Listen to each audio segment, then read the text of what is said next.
Guys, I want to talk about something that's very dangerous in business.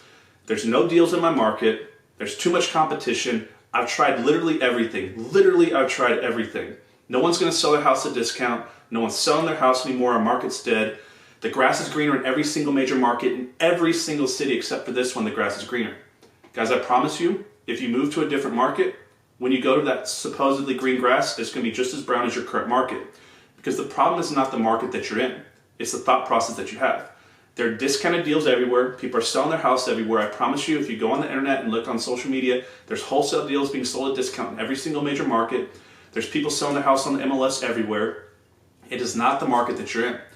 And it's very dangerous to let that be an excuse. And I had this happen to myself when I started out in business. And this is also, it mainly affects new investors and new business owners, the fear of competition, the fear of being in the wrong place at the wrong time or the wrong market.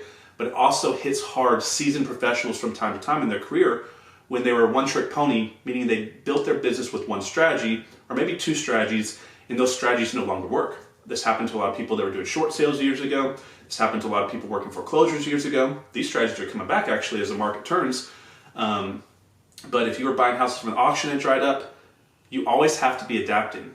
Adapting towards to the future environment is how you're going to stay in business for a long period of time. You have to keep changing what you're doing.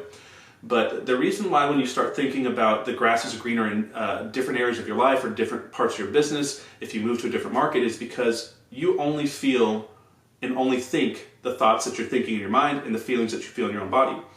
And so when you're married, you always want to be single. When you're single, you'd always want to be married because you're lonely.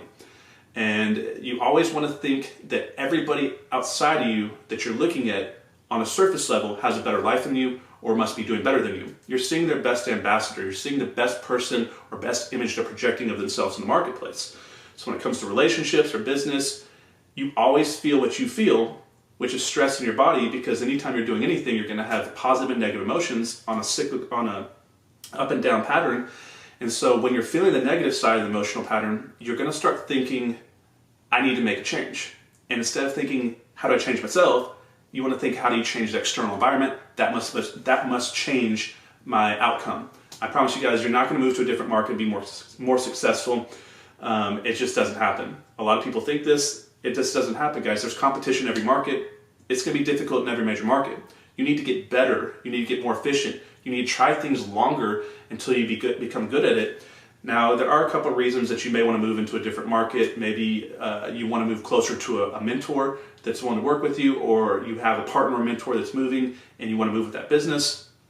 Or if you're in a high average sales price market like California or New York and you want to move into a cash flow market, you can move to the middle part of the country to where properties cash flow more. I get it all the time on these videos, guys. It drives me nuts. I don't understand it, right? Like, I film these videos and I put up numbers like 100K house or 150K house, and people are like shocked. They're like, well, because in my market there's no houses like this, there must be no houses at this price point in any market. This guy must be lying. Guys, there's houses that you can go on Zillow right now and go to Birmingham, Alabama, or go to Jackson, Mississippi. I promise you, there's lots of houses on those right off the internet that you can buy for under 100 grand.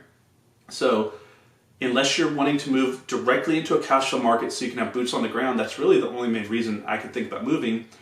But you can buy these houses outside the market, have a turnkey property management company running them for you, and have the same benefit. Unless you want to have your tenants be your neighbors, it doesn't really matter. So I think a lot of this is something we all struggle with. I battle with it. I still battle with it from time to time, and I think it's a big problem.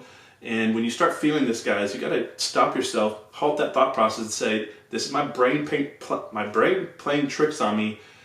And you need to step back into your internal mind and say, "How can I do better what I'm doing here?" Because I promise you, when you move, it's going to be a big effort. You're going to get to the new market, and the same thought process is going to pop up, which is, I need to move to a different market because there's more deals in a different market. There's less competition in a different market. It's going to be easier to be successful in a different market, and it's not. I hope this helps, guys. If you're struggling with this, I'll see you in the next video.